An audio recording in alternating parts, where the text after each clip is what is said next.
Lecture number 8 second chapter आहे आपला raster scan graphics. आता या चॅप्टरमध्ये आपण काय काय बघणार आहोत. Introduction, line and line segment, line generation algorithm, circle generation algorithm, aliasing and anti aliasing, character generation, हे सगळे पॉईंट आपल्याला ह्या सेकंड चॅप्टरमध्ये काय करायचे, कव्हर करायचे. त्यामध्ये फर्स्ट पॉईंट आहे आपला इंट्रोडक्शन. आता इंट्रोडक्शनमध्ये काय बघा, in last chapter we have study many display devices. आता प्रिव्हियस चॅप्टरमध्ये आपण बघितले होते डिस्प्ले डिव्हायसेस कोणते, कॅथोड रे ट्यूब वगैरे कोणते, अजून हे सगळे काय आपले डिस्प्ले डिव्हायसेस आहे. त्याबद्दल आपण फर्स्ट चॅप्टरमध्ये त्याचं इंट्रोडक्शन बघितलेलं आहे. To make use of this devices to display object like line, circle, polygons. आता लाईन, सर्कल, पॉलिगॉन्स हे जर आपल्याला स्क्रीनवरती डिस्प्ले करायचे जर असतील तर त्यासाठी आपण कोणतं डिव्हायसेस यूज करतो, display devices. But what ever may be the procedure use, the system is generating the images bye turning the pixels on off. बघा आपल्याला ह्या सगळ्या But whatever may be the procedure used, the system is generating the images by turning the pixels on off. बघा आपण जेव्हा image आपण एखाद्या स्क्रीनवरती show करतो त्यावेळेस नेमके आपण काय करत असतो, जे पिक्सेल्स आहेत ते काय करत असतो, ऑन आणि ऑफ. जे पिक्सेल्स ऑन आणि ऑफ करतोच तेव्हाच आपली इमेज काय होते, डिस्प्ले होते. The process in which the object is represented as the collection of discrete pixel is called scan conversion. म्हणजे आपण त्यालाच काय म्हणतो, स्कॅन कन्व्हर्जन म्हणतो. ज्या आपण जी प्रोसेस करतो, जे पिक्सेल्स आहे ते ऑन म्हणजे दिसले पाहिजे किंवा ऑफ म्हणजे ते बंद झाले पाहिजे. म्हणजे जी काही इमेज दिसते आपल्याला, आता आपण बघितलं होतं इमेज म्हणजेच काय, तुमचं कलेक्शन ऑफ पिक्सेल्स. म्हणजे जे काही स्मॉल स्मॉल डॉटने बनवून ती इमेज बनलेली असते, ती इमेज शो होते म्हणजे काय होते, ते पिक्सेल्स ऑन होतात. आणि ती इमेज ऑफ होते म्हणजे काय होते, ते पिक्सेल्स ऑफ केले जातात. म्हणजे हे सगळं कशा थ्रू चालतं, तुमच्या display devices through. Scan conversion of point is nothing but turning on a particular point or pixels. आता आपण स्कॅन कन्व्हर्जन त्या प्रोसेसलाच काय म्हटलेलं आहे, स्कॅन कन्व्हर्जन. मग स्कॅन कन्व्हर्जन ऑफ पॉईंट म्हणजेच काय, तुमचं हे टर्निंग ऑन करायचे कोणते, तुमचे जे काही पिक्सेल्स असतील, पॉईंट असतील ते काय करायचे, ऑन करायचे. We know that pixel is a smallest element of the screen which can be control either on or off. आपल्याला माहिती आहे आता पिक्सेल हे काय, एक स्मॉलेस्ट युनिट आहे आपल्या स्क्रीनचं, स्क्रीन मोजण्याचं. If you wish to display point P 3.3, 5.5 then it means we want to eliminate this pixel. म्हणजे बघा आता एखादा पॉईंट आपण त्या स्क्रीनवर शो करतोय म्हणजे त्याच्यासाठी काय लागणार आहे, आपल्याला पिक्सेल्स लागणार आहे. इल्युमिनेट धिस पिक्सेल म्हणजे आपण काय शो करतो, pixels. We can say that point p x y is represented by integer part x and integer part y. So we can use the command as. आता बघा आपण त्या कमांड्स पण बघितलेल्या होत्या प्रिव्हियस चॅप्टरमध्ये. मग आपण त्याच्यासाठी कोणती कमांड देणार, put pixel integer x integer Y and colour. म्हणजे ही कमांड देणार तुम्ही. इंटेजर एक्सच्या जागेवर तुम्हाला जी व्हॅल्यू टाकायची ती व्हॅल्यू, नंतर वायच्या जागेवर पण कोणती तुमची इंटेजर व्हॅल्यू, नंतर जो कलर प्रोव्हाइड करायचा असेल तो colour. Normally you use the right-handed coordinate system. However, in the case of computer system, the system turns out to be left-handed system. म्हणजे बघा ह्या कमांड्स पण आपण या प्रिव्हियस चॅप्टरमध्ये बघितलेलं. परत त्याचा ऑप कोड म्हणजे काय, हे सगळं आपण काय केलेलं आहे, बघितलेलं आहे. आणि त्या कमांड्स कशा स्टोअर केल्या जातात ते पण आपण प्रिव्हियस चॅप्टरमध्ये बघितलेलं आहे. आता नेक्स्ट पॉईंट काय, line and line segment. We specify point by giving pair of numbers x and y. आता बघा आपण एक लाईन कशाला म्हणतो, बघा दोन पॉईंट मिळून जो काही आपण ड्रॉ करणार आहे ती काय झाली, लाईन. म्हणजे सपोज एका पॉईंटपासून तुम्ही स्टार्ट केली आणि दुसऱ्या पॉईंटपर्यंत ती लाईन काय, तो पॉईंट काय होतो, संपतोय. म्हणजे असे दोन पॉईंट भेटतात आपल्याला तेव्हा आपण काय करतो, लाईन ड्रॉ करतो. पण लाईनचं बेसिक काय, तुम्ही लाईन दोन्ही बाजूनी पण काय करू शकता, ड्रॉ करू शकता. सपोज बॅकवर्ड आणि फॉरवर्ड. म्हणजे एका पॉईंटकडे तुम्हाला बॅकवर्ड पण तुम्ही ती ड्रॉ करू शकता आणि फॉरवर्ड पण ड्रॉ करू शकता एका पॉईंटपासून. सपोज तुम्ही एक पॉईंट कन्सिडर केला, तुम्ही पुढेही ती लाईन ड्रॉ करू शकता आणि मागेही ती लाईन काय करू शकता, ड्रॉ करू शकता. Where x represent horizontal distance and y represent vertical distance. आता आपण जे स्क्रीनवरती जी काही लाईन ड्रॉ करणार आहे ते कोणत्या फॉर्मॅटमध्ये असते, आपल्याला एक्स आणि वाय. एक्स मीन्स काय, हॉरिझॉन्टल, आणि वाय मीन्स काय, व्हर्टिकल. सपोज आपला ग्राफ आहे, ग्राफ कोणत्या फॉर्मॅटमध्ये असतो, एक्स आणि वाय. ह्या फॉर्मॅटमध्ये सेम ॲज इट इज आपण ते एक्स आणि वाय हे कोऑर्डिनेट हे ॲक्सिस कन्सिडर करून आपण ती लाईन काय करणार आहे, ड्रॉ करणार आहे. म्हणजेच x represent horizontal distance and y represent vertical distance. Every line is described by the equation such that if a point x, y satisfy the equation, then the point is on the line. Means बघा, आपण जे काही line draw करणार आहे, प्रत्येक line ही कशाने, कोणत्या इक्वेशननी ही केली जाते, आपल्या ते line. Every line is described by the equation such that if a point x and y satisfy the equation, then the point is on the line. म्हणजे खाली दिलेलं जे इक्वेशन आहे ते जर सॅटिस्फाय करत असेल तर ती काय आहे, तो पॉईंट काय त्या लाईनवर लाईज होतो. If the two points use to specify line are x1 and y1 and x2 and y2, then the equation of line. आता लाईनचं इक्वेशन दोन पॉईंट आपल्याकडे x1 y1 अँड सेकंड कोणता आहे x2 y2. तर त्या लाईनचं इक्वेशन काय बघा, y minus y1 divided by x minus x1 equals to y2 minus y1 divided by x2 minus x1. हे काय आपलं इक्वेशन ऑफ लाईन, म्हणजे लाईनचे हे काय equation. This equation says that the slope between any point on the line and point x1 y1 is the same as the slope between x1 y1 and x2 y2. म्हणजे बघा, एक point आहे, त्या point आपण हे equation काय सांगतं, slope म्हणजे दोन पॉईंट मधला स्लोप जर आपल्याला दाखवायचा असेल, म्हणजे स्लोप दोन पॉईंट मधला हा कशाशी इक्वल आहे, स्लोप बिटवीन, सपोज आपल्याकडे काय point x Y one x and Y हे या पोझिशनला काय एक पॉईंट आहे, तो पॉईंट म्हणजे ती लाईन एक्स आणि वाय ही काय झाली आपली एक लाईन झाली, ती लाईन आणि पॉईंट x1 y1 याचा जो स्लोप आहे तो कशाशी इक्वल आहे, तुमच्या x1 y1 आणि x2 y2 ह्या दोघांच्या स्लोप इतका. म्हणजे या दोघांचे स्लोप कसे सेम आहे. There are many equivalent forms for this equation. आता बघा, आता हेच इक्वेशन जर आपण दुसऱ्या फॉर्मॅटने म्हणजे सॉल्व केलं, म्हणजे multiplying by denominators we get. आता डिनोमिनेटरनी मल्टिप्लाय केलं किंवा क्रॉस मल्टिप्लिकेशन केलं. बघा, क्रॉस मल्टिप्लिकेशन जर केलं किंवा डिनोमिनेटरने त्याला काय केलं, मल्टिप्लाय केलं, तर काय येणार आहे आपलं equation, y minus y1 second ब्रॅकेटमध्ये x2 minus x1 equals to y2 minus y1 second ब्रॅकेटमध्ये x minus x1.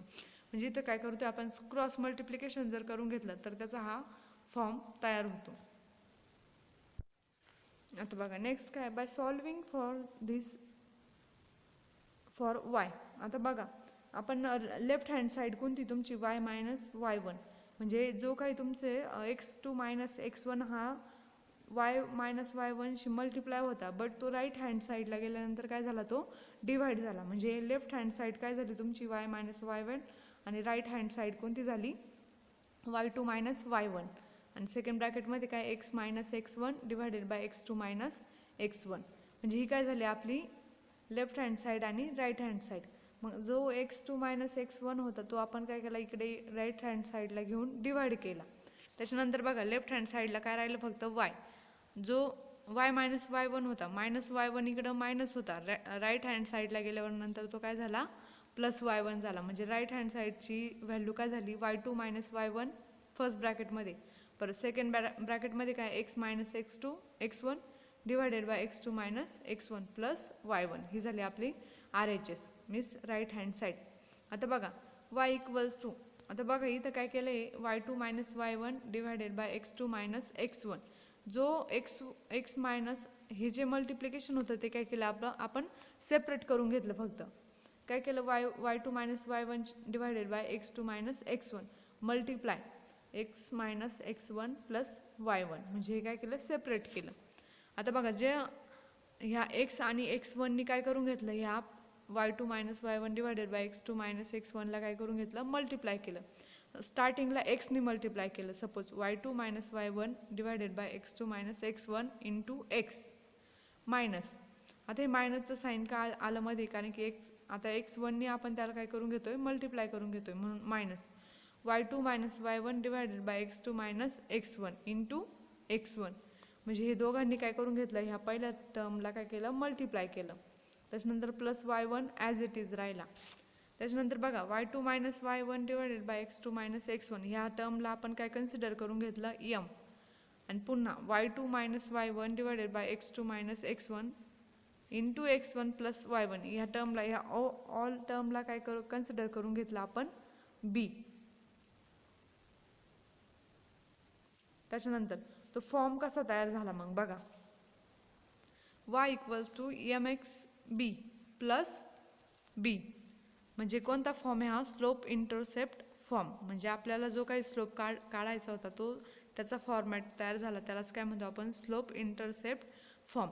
Where m is equal to, आता m ची व्हॅल्यू काय आपल्याकडे बघा, y2 मायनस y1 आणि x2 divided by x2 minus x1. म्हणजे आता तो फॉर्मॅट होता, त्या फॉर्मॅटवर ना आपण काय केलं, बी ची व्हॅल्यू फाइंड आउट करून घेतली. आता बी ची व्हॅल्यू काय येईल मग, y1 मायनस mx1. म्हणजे बघा जिथे आता तो स्लोप इंटरसेप्टचा फॉर्म काय होता आपल्याकडे, y equals to mx plus b. आता ज्यावेळेस आपण x1 y1 कन्सिडर करू त्यावेळेस इथं काय व्हॅल्यू चेंज झाले बघा, b इक्वल्स टू y1. म्हणजे x1 आणि y1 साठी कन्सिडर करतोय म्हटल्यावर y1 मायनस mx1. जो स्लोप इंटरसेप्ट फॉर्म होता तो कोणत्या पॉईंटसाठी होता, x आणि y साठी होता. आता आपण स्लोप इंटरसेप्ट फॉर्म कोणत्या पॉईंटसाठी बघतोय, x1 y1 साठी. मग त्याच्यासाठी b इक्वल्स टू काय आलं आपलं, b equals to y1 minus mx1. त्याच्यानंतर काय बघा, slope m is a change in height divided by change in width for any to points on the line. आता स्लोप m आपण कशाला म्हणतो बघा, slope m is a change in height. म्हणजे हाईटमध्ये changes जर करायचे असेल म्हणजे change in height divided by change in width. म्हणजे वरती काय असते आपली हाईट, म्हणजे y2 मायनस y1 आपण जे म्हणत होतो ते काय झालं, तुमची हाईट झाली. आणि divided by x2 minus x1 म्हणत होतो ते काय झालं, आपली विड्थ झाली. Means slope m is a change in height divided by change in width for any two point on the line. The intercept b is the height at which the line crosses y axis. आता intercept b काय, b is the height at which line crosses y axis. म्हणजे b ही काय झाली आपली term, हाईटची term झाली. We can get y intercept by having 0b. आता इथे बघा, a different form of line equation is called general form. आता इथे काय दिलेलं आहे आपला, जनरल फॉर्म दिलेला. आता इथे बघा x आणि y ॲक्सिस दिलेले बघा, आणि जे काही x आणि y ॲक्सिस एकमेकांना क्रॉस करतात, जिथे जिथे ते टच होतात त्या पॉईंटला काय असतो, तो 0 0 असतो. आणि इथे बी बघा, बी म्हणजे काय आपला हाईट. म्हणजे जी की आपण काय करतो व्हर्टिकली दाखवतो ती काय झाली तुमची हाईट झाली. आणि जे हॉरिझॉन्टली दाखवणारे एक्स ती काय झाली तुमची विड्थ झाली. मग जे पॉईंट आपण वाय ॲक्सिसवर घेतो ते काय झाले आपले हाईट, आणि जे पॉईंट एक्स ॲक्सिसवर घेतो ते काय झाले विड्थ.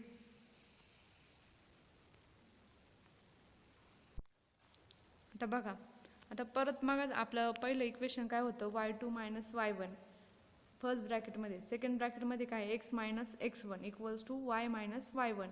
परत सेकंड ब्रॅकेटमध्ये काय x2 मायनस x1. आता ते इक्वेशन्सला आपण लेफ्ट हँड साईडला घेतलं सपोज, म्हणजे लेफ्ट हँड साईडला घेतोय, मग राईट हँड साईडला काय राहणार आहे आपला 0. मग नेक्स्ट लाईनला बघा, y2 minus y1 x minus x2 minus x1 y plus x2. आता बघा हे सगळे ही टर्म काय केली आपण राईट हँड साईडला लेफ्ट हँड साईडला घेतल्यानंतर राईट हँड साईडला काय राहिले 0 राहिले. मग पुन्हा आपण काय करून घेतो, ह्या एक्सनी काय करून घेतलं आहे पहिल्या ब्रॅकेटला काय केलं आहे मल्टिप्लाय केलं आहे. Means y2 minus y1 into x, पुन्हा minus x2 minus x1 into y. म्हणजे वायनी परत या सेकंड ब्रॅकेटला काय करून घेतलं मल्टिप्लाय करून घेतलं, plus x2 y1 minus x1 y1. आता ही टर्म कशी जनरेट झाली आपली, हे सगळं लेफ्ट हँड साईडला घेतल्यानंतर आपण काय करतो एका ब्रॅकेटनी फर्स्ट ब्रॅकेटला काय करून घेतो मल्टिप्लाय करून घेतो. परत सेकंड यानी पण x2नी पण म्हणजे y1 minus y minus y1 second ब्रॅकेटमध्ये x2 मायनस x1 यांनी पण काय करून घेतलं मल्टिप्लिकेशन करून घेतलं. मल्टिप्लिकेशन करून घेतल्यानंतर आपल्याला कोणता फॉर्मॅट भेटला y2 minus y1 x minus x2 minus x1 y plus x2 y1 minus x1 y1 equals to 0. आता बघा आपण y2 मायनस y1 ला काय कन्सिडर करून घेतलं r, मग r x minus x2 minus x1 ला काय कन्सिडर केलं s y s, आणि y त्याचा कोएफिशियंट ॲज इट इज राहिला. मग आपल्याकडे फॉर्मॅट काय झाला तयार, r x plus s y plus t equals to 0. Here possible values of r s t are. आता याचे पॉसिबल व्हॅल्यूज कोणते आहे, आर इक्वल्स टू काय y2 मायनस y1. आता आपण आर म्हणजेच काय कन्सिडर केलेलं होतं y2 मायनस y1 आणि एस म्हणजे काय कन्सिडर केलं minus x2 minus in bracket x2 minus x1. पुन्हा टी मीन्स काय x2 y1 minus x1 y1. म्हणजे ह्या झाल्या आपल्या ह्या तीन याच्या value. If you compare equation 3 with slope intercept form. आता आपल्याकडे स्लोप इंटरसेप्ट फॉर्म कोणता आहे, y equals to m x plus b. आता आपल्याकडे जे काही आपलं इक्वेशन 3 भेटलेलं आहे ते कशाशी आपण कंपॅरिझन केलं, ह्या y equals to m x plus b ह्या इंटरसेप्ट फॉर्मशी. बघा मग r x plus s y plus t equals to 0. आता त्याच्यावरनं काय एस वायची व्हॅल्यू काय बघा, s y is equal to म्हणजे आपल्याला लेफ्ट हँड साईडला काय राहिलं फक्त एस वाय आणि हा आर एक्स प्लस टी हे तिकडे गेल्यावर काय होतील मायनस होतील. म्हणून आपण राईट हँड साईडला गेल्यानंतर minus r x minus t. Next काय बघा y equals to minus r divided by s. आता एस इकडे काय आहे मल्टिप्लाय, राईट हँड साईडला गेल्यानंतर तो काय होणार आहे डिवाइड होणार आहे. पण डिवाइड होताना तो प्रत्येक टर्मला काय होतो डिवाइड केला जातो. बघा y is equal to r x divided by s minus t divided by s. आता हा एक्स आपण पुन्हा काय करून घेतला सेपरेट करून घेतला. तर का आपल्याला तो स्लोप इंटरसेप्ट फॉर्म भेटला पाहिजे त्याच्यासाठी. मग आता मायनस आर एस मग आपल्याला फॉर्म भेटलेला आहे y is equals to m x plus b. आता इथे एमची व्हॅल्यू काय आली मग बघा m is equal to minus r s आणि बीची व्हॅल्यू काय आली minus t divided by s. म्हणजे हा काय झाला तुमचा slope intercept form. Next point आहे आपला लाईन सेगमेंट. आता लाईन सेगमेंट आणि लाईनमध्ये काय फरक आहे बघा. There is a difference between line and line segment. The line can extend for ever both forward and backward. आता मी तुम्हाला सांगितलं होतं लाईन आणि लाईन सेगमेंट या दोघांमधला काय डिफरन्स आहे बघा. लाईन आपण दोन्ही साईडनी काय करू शकतो ड्रॉ करू शकतो. सपोज तुम्ही एक पॉईंट केला तो बॅकवर्ड पण तुम्ही ड्रॉ करू शकता आणि फॉरवर्ड पण ड्रॉ करू शकता. ही झाली तुमची line. That means the lines can extend for ever both forward and backward. म्हणजे बोथ आपण फॉरवर्ड पण हे करू शकतो आणि बॅकवर्ड पण काय करू शकतो ती ड्रॉ करू शकतो. But in graphics we would like to display only a piece of line. Let consider only those points a line which lie between two end point P1 and P2. This is called line segment. But आता बघा आपण graphically आपण काय करतो, graphically जर आपल्याला show करायचं जर असेल तर आपल्याला ते 2 पॉईंटमध्ये शो करावे लागते लाईन. मग त्या 2 पॉईंटलाच आपण काय म्हणतो लाईन सेगमेंट. म्हणजे जे काही 2 पॉईंट आपल्याला भेटणारी एक्स आणि वाय ॲक्सिस आपण ड्रॉ करतो ती लाईन, त्या लाईनलाच काय म्हणतो आपण लाईन सेगमेंट. म्हणजे जे काही 2 पॉईंट आपल्याला भेटणार आहे त्याला काय म्हणतो आपण line segment. A line segment may specify by its end point. आता लाईन सेगमेंटमध्ये कशाने स्पेसिफाय केले जातं लाईन सेगमेंट त्याच्या 2 एंड पॉईंट्सनी. From these end points we can determine the equation of line. मग आता ते 2 पॉईंट कन्सिडर करून आपण काय फाइंड करतो त्या लाईनचं equation. If the end points are P1 equals to x1 y1 and P2 equals to x2 y2 and this yield equation y equals to mx plus b. म्हणजे बघा इथे पॉईंट P1 आणि P2 काय बघा. P1 is equal to x1 y1 and P2 is equals to x2 y2 and this yield equation y equals to काय आपलं आता slope इंटरसेप्टचं इक्वेशन आपल्याला माहिती y equals to mx plus b. Then another point P3 is equals to x3 y3 lies on the segment. आता another तिसरा point आहे आपला P3 equals to x3 y3 lies on the segment if. आता त्या लाईनवरती तो जर intercept होत असेल पण त्याच्यासाठी कोणते कंडिशन बघा. y3 is equals to mx3 plus b. म्हणजे पुन्हा त्या तिसऱ्या पॉईंटसाठी पण आपण काय काढून घेतो स्लोप इंटरसेप्टचा फॉर्म काढून घेतला. तो काय झाला आपल्याकडे y3 is equals to mx3 plus b. आता x3 is in between x1 and x2. म्हणजे x3 जो पॉईंट आहे तो कशामध्ये पाहिजे ह्या x1 आणि x2 मधला. पुन्हा y3 is in between y1 and y2. जो की y3 आहे तो कोणत्या पॉईंट मधला आपल्याकडे y1 आणि y2 मधला. There is one more useful form of the line equation called parametric form. In this case, आता parametric form कोणता आहे बघा. In this case, x and y values on the line are given in terms of parameter u. म्हणजे बघा parametric फॉर्ममध्ये काय केलं जातं, एक्स आणि वायच्या ज्या व्हॅल्यू आहेत ऑन द लाईन म्हणजे लाईनवरच्या एक्स आणि वायच्या ज्या व्हॅल्यू आहेत त्या कोणत्या फॉर्ममध्ये आपल्याला कोणत्या टर्ममध्ये शो केल्या जातात, पॅरामीटर. आणि त्या पॅरामीटरला काय म्हणतो आपण, u. Suppose we want the line segment between x1 y1 and x2 y2, then we need x coordinate to move uniformly from x1 to x2. This may express by equation. आता बघा इथे काय, suppose we want the line segment between x1 y1 and x2 y2. आता आपल्याला line segment draw करायची दोन पॉईंटमध्ये x1 आणि x1 y1 आणि सेकंड पॉईंट कोणता आपला x2 y2. Then we need x coordinate, म्हणजे आपल्याला त्यावेळेस काय लागणार आहे, x coordinate to move uniformly from x1 to x2. म्हणजे बघा x कोऑर्डिनेट जे आहे आपल्याकडं ते कोणते, x1 आणि y2. म्हणजे आपल्याला x1 टू x2 पर्यंत x1 टू x2 पर्यंत काय व्हायचं आहे, मूव्ह होण्यासाठी आपल्याला x कोऑर्डिनेट्स लागणार आहे. This may express by the equation. आता बघा x equals to x1 plus in ब्रॅकेटमध्ये बघा x2 minus x1 u, where u equals to 0 to 1. आता u आपल्याला काय म्हटलेलं आहे, पॅरामीटर्स. मग ते पॅरामीटर कुठून तर कुठपर्यंत असतात, 0 टू 1 पर्यंत. Where u equals to 0, x equals to x1. आता वरच्या इक्वेशनमध्ये पहा, u इक्वल्स टू काय घेतलं आपण, 0, आणि x इक्वल्स टू काय घेतलं, x1 घेतलं. ॲज u इन्क्रीजेस टू 1, आता u ची व्हॅल्यू आपण काय केली, इन्क्रीज केली, ती किती झाली, 1 झाली. x moves uniformly to x2. म्हणजे पुन्हा बघा x1 x मूव्स होतो कुठून, x2 पर्यंत. x moves uniformly to x2. Similarly we have the y coordinates moving from y1 to y2. At the same time x changes. आता हे झालं आपल्याला x कोऑर्डिनेटबद्दल. आता आपण काय बघतोय, y कोऑर्डिनेट. मग y कोऑर्डिनेट पण कुठून तर कुठपर्यंत मूव्ह होतात, y1 पासून तर y2 पर्यंत. आता इथे बघा y equals to y1 plus in bracket y2 minus y1. त्याच्यानंतर काय, u मीन्स काय आपला पॅरामेट्रिक फॉर्म.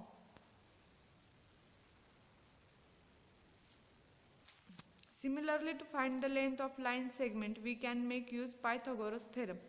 आता बघा आपल्याला जर लाईन सेगमेंटचं जर लेंथ फाइंड आउट करायची जर असेल तर त्याच्यासाठी आपण कोणता थेरम यूज करतो, पायथागोरस थेरम. आता पायथागोरस थेरम काय आहे आपल्याकडं, hypotenuse square is equals to base square plus height square. हा काय आपल्याकडे पायथागोरसचा थेरम आहे.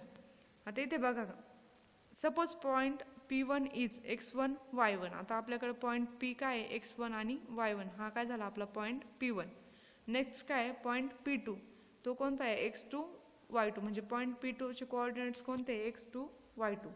Now if you want to find the length L of line segment P1 P2, म्हणजे आपल्याकडे जी काही लाईन आहे P1 P2 ही जी काही लाईन सेगमेंट आहे त्याची जर आपल्याला लेंथ फाइंड आउट करायची जर असेल तर त्याच्यासाठी आपण काय यूज करतो, पायथागोरस थेरम. आता इथे बघा L. आता L काय आहे, लेंथ आहे त्या लाईनची. मग L square is equals to x2 minus x1 ब्रॅकेटचा square plus y2 minus y1 ब्रॅकेटचा स्क्वेअर. आता आपलं मी तुम्हाला सांगितलं होतं एक्स ॲक्सिसवरची काय असतं, आपली विड्थ असते आणि वाय ॲक्सिसवरची काय असते, हाईट असते. मग बघा आपल्याकडे पायथागोरसचा थेरम काय होता, hypotenuse square equals to base height square plus base square, height square plus width square. हा पायथागोरसचा थेरम यूज करणार. सेम आपल्याकडे x2 मायनस x1 ही काय झाली, आपली विड्थ झाली. म्हणजे त्या विड्थचा काय झाला, square plus y2 minus y1 ब्रॅकेटचा स्क्वेअर ही काय झाली, आपली हाईट. त्याच्यानंतर स्क्वेअरिंग बोथ साईड. आता आपण स्क्वेअरिंग बोथ साईड करतोय बघा. L स्क्वेअर तो काय होणार आहे, रिमूव्ह केलं जाणार आहे. आणि जी काही इथं स्क्वेअर काय केले जाणार, कॅन्सल. म्हणजे स्क्वेअर रूट आपण दोन्ही साईडला काय देऊन घेतोय, स्क्वेअर रूट दिलं. तर स्क्वेअर रूट दिल्यानंतर हा स्क्वेअर आणि Lचा स्क्वेअर आणि स्क्वेअर रूट दोघं काय होतात, कॅन्सल होतात. आणि RHS म्हणजे राईट हँड साईडला बघा x2 मायनस x1 अंडर स्क्वेअरमध्ये आलं आहे बघा, under square x2 minus x1 ब्रॅकेटचा square plus y2 minus y1 ब्रॅकेटचा स्क्वेअर. आता similarly we can find mid point of line segment very easily. आता हा एल मीन्स काय म्हटलेलं होतं आपण, त्या लाईनची लेंथ फाइंड केली. मग लेंथ फाइंड आउट करण्यासाठी आपल्याला फॉर्म्युला काय भेटला, अंडर रूट एक फर्स्ट ब्रॅकेटमध्ये काय x2 मायनस x1 ब्रॅकेटचा square plus y2 minus y1 ब्रॅकेटचा स्क्वेअर. हा कसला फॉर्म्युला आपला लेंथ फाइंड आउट करण्याचा. Similarly we can find mid point of line segment. आता त्या लाईन सेगमेंटचं जर आपल्याला मिड पॉईंट फाइंड आउट करायचं जर असेल तर त्याच्यासाठीचा फॉर्म्युला काय आपल्याकडे, XM YM मीन्स ते लाईन त्याचा मिड पॉईंट इक्वल्स टू, आता स्क्वेअर ब्रॅकेटमध्ये बघा, स्क्वेअर ब्रॅकेटमध्ये पुन्हा फर्स्ट ब्रॅकेटमध्ये काय x1 plus x2 divided by 2 comma y1 plus y2 divided by 2. म्हणजे हा फॉर्म्युला कशासाठी आपल्याला, मिड पॉईंट फाइंड आउट करण्यासाठी. आता इथे बघा एक्स ॲक्सिस आणि वाय ॲक्सिस दिलेले आहे बघा. मग ते एक्स ॲक्सिसवरचे 2 पॉईंट आहे आपल्याकडे कोणते, एक्स कोऑर्डिनेट कोणते झाले आपले x1 आणि x2. सिमिलरली वाय ॲक्सिसवरचे वाय कोऑर्डिनेट्स कोणते झाले आपल्याकडे, y1 आणि y2. सेम आपल्याला बघा पॉईंट पीचे पॉईंट कोणते झाले, x1 y1. सिमिलरली P2चे पॉईंट कोणते झाले, x2 y2. Same P1 to P1 ही काय त्याची लेंथ झाली. लेंथ काढण्यासाठीचा फॉर्म्युला, परत मिड पॉईंट काढण्यासाठीचा पण फॉर्म्युला, आपण दोन्ही फॉर्म्युले काय केलेले आहे बघितलेले आहेत.